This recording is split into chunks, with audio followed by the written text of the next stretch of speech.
8 horas e 4 minutos, 8 horas e 4 minutos. Hoje, uma quarta-feira, 13 de fevereiro de 2019. E toda quarta-feira é dia de visita, toda quarta-feira é dia de bater um papo com o doutor Ziro Costa. Doutor Ziro Costa, deixa eu apresentar ele, né? Você que está ligando o seu rádio hoje, sabe que o rádio é rotativo. Estou recebendo aqui, ele é especialista em consultoria em negócios para pequenas e médias empresas e também aí análise estratégica. Doutor Ziro Costa, muito bom dia. Bom dia, Milton. Um prazer enorme estar aqui com você e com seus ouvintes. Tá certo, já veio, pegou chuva, ainda tá armando o tempo, o pessoal no Rio de Janeiro lá super preocupado e acontecendo tanta coisa, né, doutor? É verdade.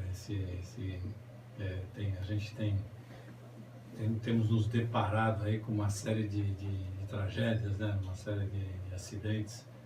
Mas eu vim bem em Campinas, a Bandeirantes estava boa, um pouquinho escorregadia, mas tranquilo. Hoje nós estávamos notificando aqui de manhã que em Cajamar já tinha uma parte da Anhanguera que o pessoal estava, a própria Autoban, que ela entra aqui no nosso painel, Autoban orientando o pessoal a optar pela Bandeirantes, realmente, naquela região, que Cajamar já tinha ali um ponto bastante intenso. Mas eu tive que numerar aqui para o senhor.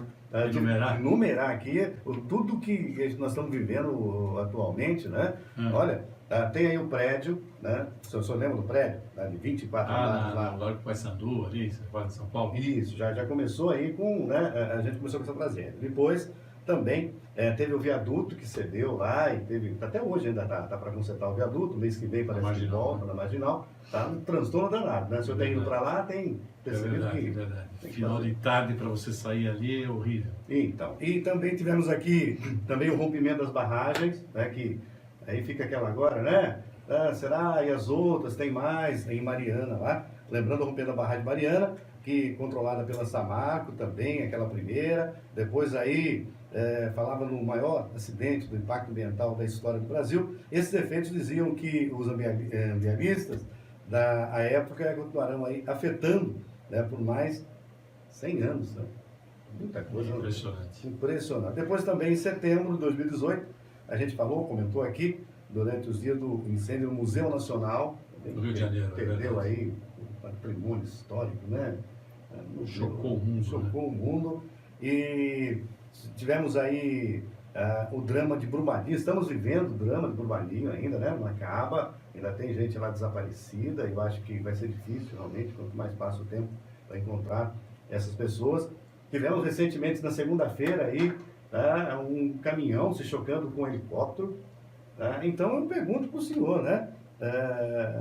Nesse final de semana, também aí, naquele último final de semana, lá, o CT do Flamengo também pegando fogo, matando aí 10 jovens, futuro, pessoas aí com o ninho do urubu, né? O ninho do urubu.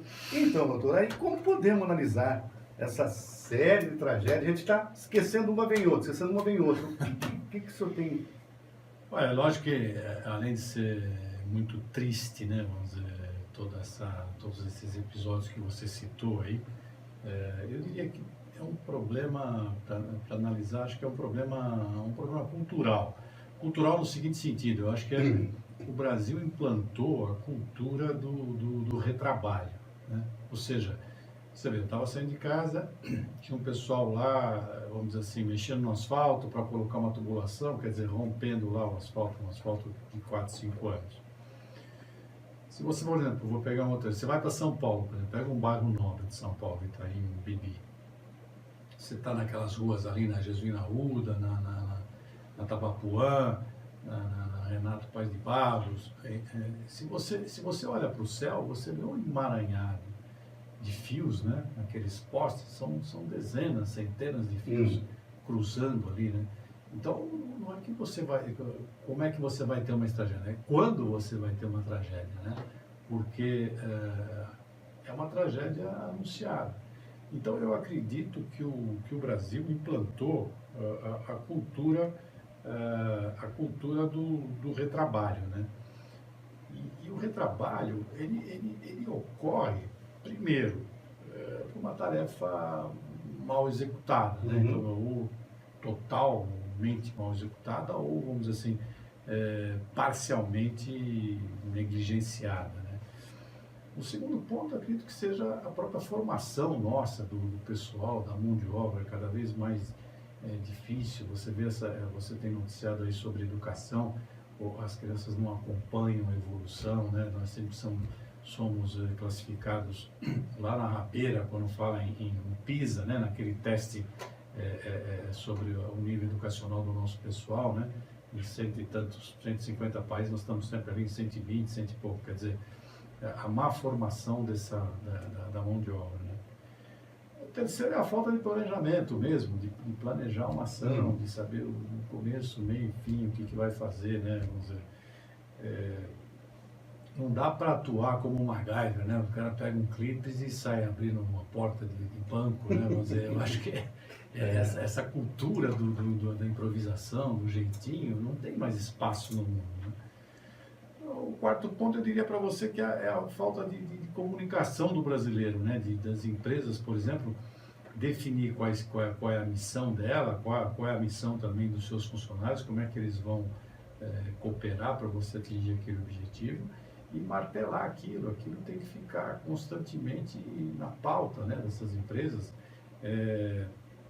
mostrando o que ela deseja, o que ela espera, onde ela quer chegar. E por último, eu acredito que né, você citou aí o caso triste também do nosso jornalista, né, o Ricardo Boechat, que agora não está se analisando, o helicóptero parece que não tinha licença para transportar passageiro, não foi respeitado determinados procedimentos. Então eu acho que, por último, eu diria para você que é o respeito a procedimentos, a normas, né, a transparência do que você está fazendo e a retidão ética dos processos, né? A gente acho que está começando a oxigenar tudo isso, né, toda a nossa estrutura. Mas, enfim, eu concluo dizendo que, para mim, é um problema de retrabalho. Isso tem custado ao Brasil não só um custo financeiro, mas também, vamos dizer, o custo de vidas, que é muito pior, né? E a gente consegue evitar essas tragédias? Tem como? Tem algum estudo?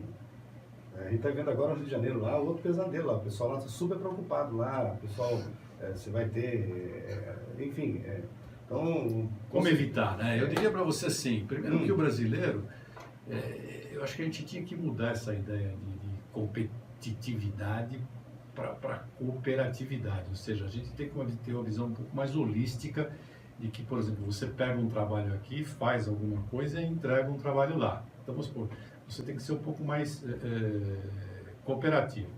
Segundo, o planejamento. O planejamento ele é fundamental. Não dá para você sair fazendo, né? Você vai, mas no mínimo detalhe, você vai para uma reunião, vamos uma reunião tal, vamos. Não, você não leva uma pauta, não leva quais são, como chama, o deal breakers, como fala o americano, né? Esse ponto aqui a gente pode aceitar, esse ponto a gente não pode aceitar. Não, vamos lá, ver o que os caras têm para falar, né? Vamos escutar.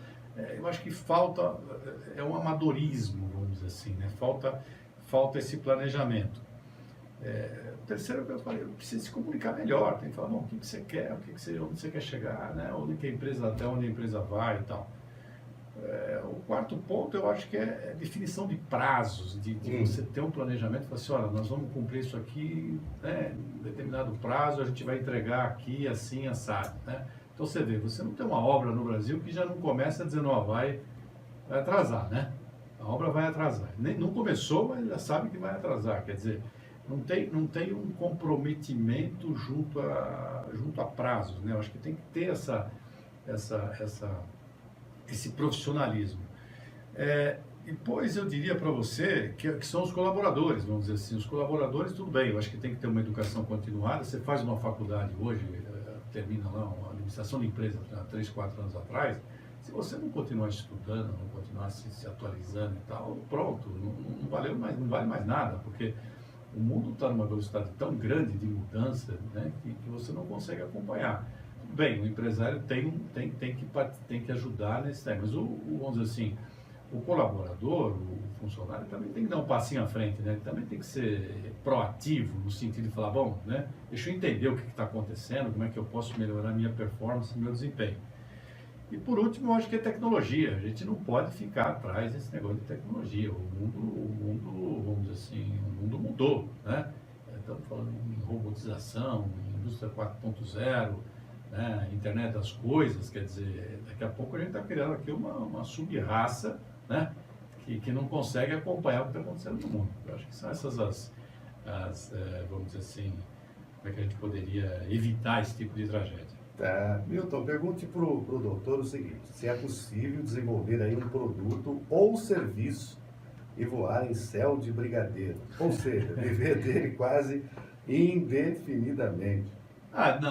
Não é possível. Eu acho que, por exemplo, você pode voar em céu de brigadeiro, ou seja, você cria uma solução, um produto e vende e vai bem com aquilo, consegue monetizar e consegue ter lucro. Agora, hoje, vamos supor, a gente está sempre sujeito a tempestades, né, vamos dizer, nesse céu aí. Então, vamos dizer, você não consegue sentar em cima de uma solução e se perpetuar com ela. Vai haver um momento que você vai sofrer uma concorrência, ou o seu produto vai ficar defasado, ou vamos dizer assim, o poder aquisitivo do comprador vai cair. Então, eu acho que tem que ficar, dá para fazer por um período, mas tem que ficar atento e se adaptar e se atualizar, o que é mais importante. Tá, e tem uma outra pergunta aqui, é interessante, o ouvinte diz o seguinte: eu tenho que fazer aí uma análise rápida, se devo ou não comprar uma padaria aqui no meu bairro. Tá? Ele fala de Campinas, o que devo fazer? Primeiro passo. Bom, eu diria o seguinte, que se ele pode ou não comprar uma padaria, eu diria o seguinte, eu vou aconselhá-lo seguir, existe dentro das estratégias de administração de empresa e tal, existem várias escolas, uma das escolas é a escola de posicionamento, né, que é o grande ícone, é o Michael Porter, e eu acredito que ele poderia estudar um pouco as 5 forças de Michael Porter, ou seja, analisar essas forças para o negócio, para esse comércio de padaria que ele está tentando entrar. Essas 5 forças diz o seguinte: primeiro, os fornecedores, né? Analisar os fornecedores. Qual o poder de barganha que você tem junto aos fornecedores, né? Você depende deles, você consegue, vamos dizer assim, negociar bem isso, não consegue.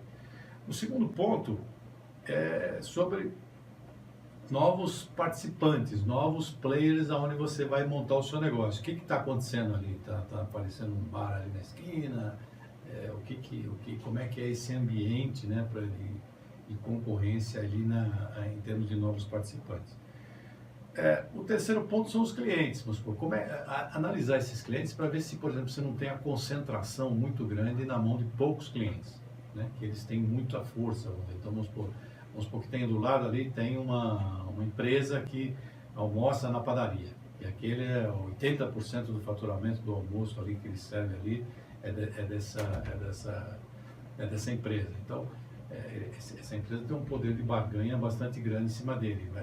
É um risco muito alto ele comprar e, de repente, a empresa fala: não, nós estamos pensando em fazer isso, resolver esse problema de uma outra maneira, enfim, né?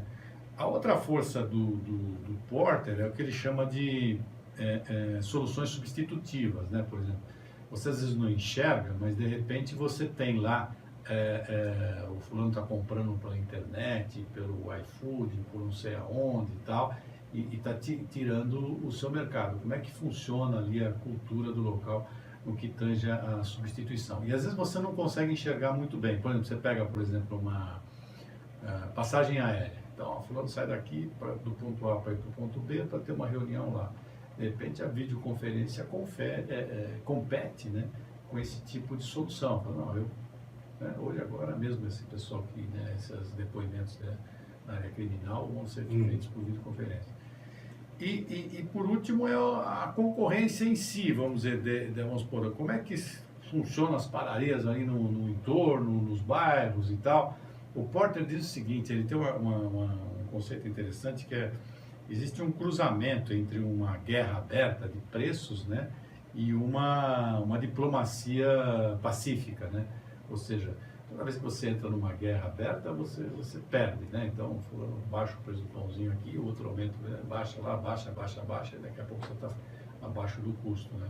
Então, existe um extremo seria a guerra aberta, e outro extremo é uma diplomacia pacífica. Olha, né, vamos, né, ficar mais ou menos nesse patamar. Então, essa é a concorrência interna desses players aí. Pensar e ver muito, né? Essa é a realidade, né? Porque Hoje é difícil, né? Mesmo você estudando, pensando, analisando e criando mapas estratégicos, né?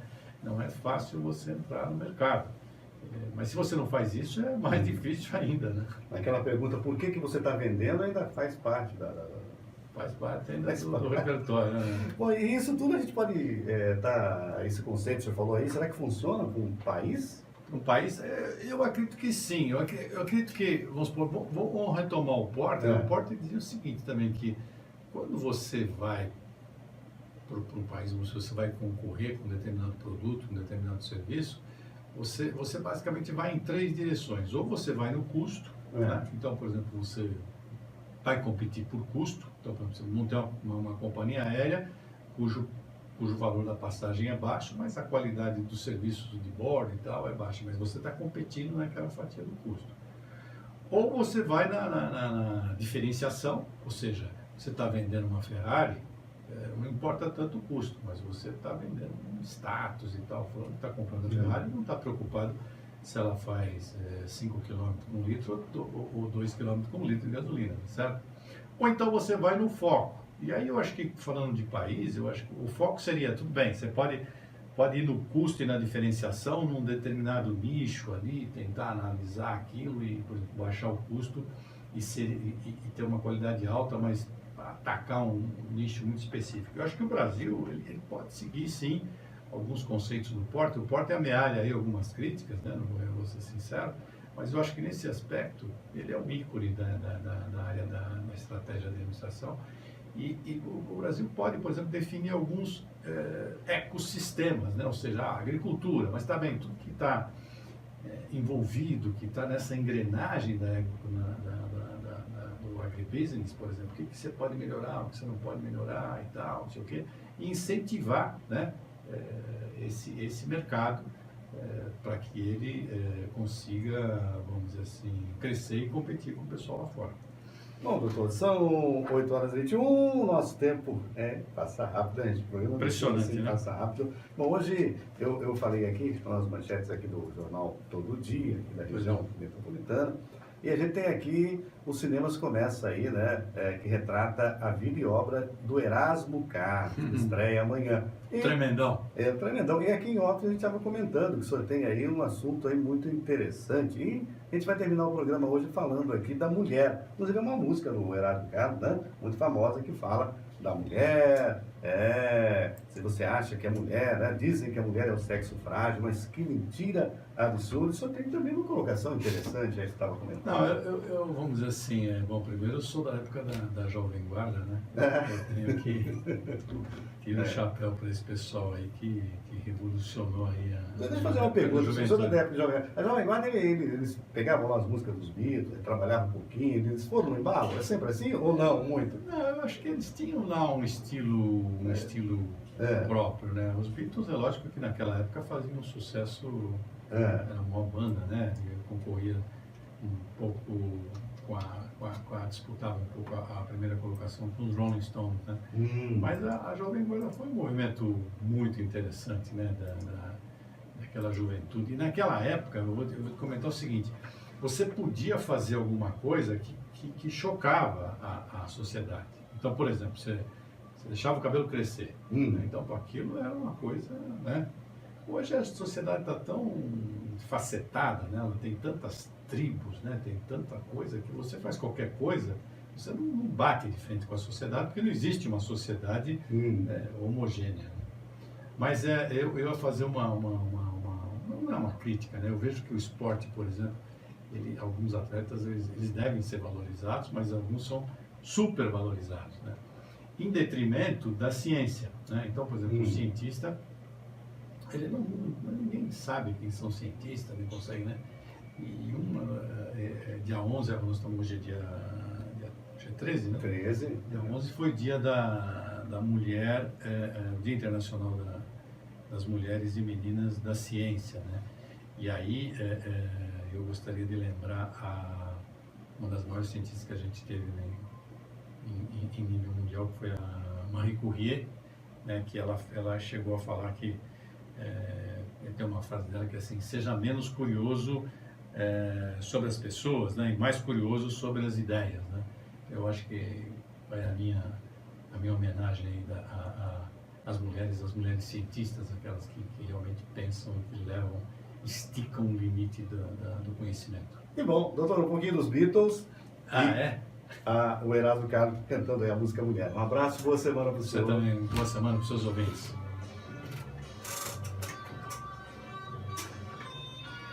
Você puxou os Beatles, né? Os Beatles.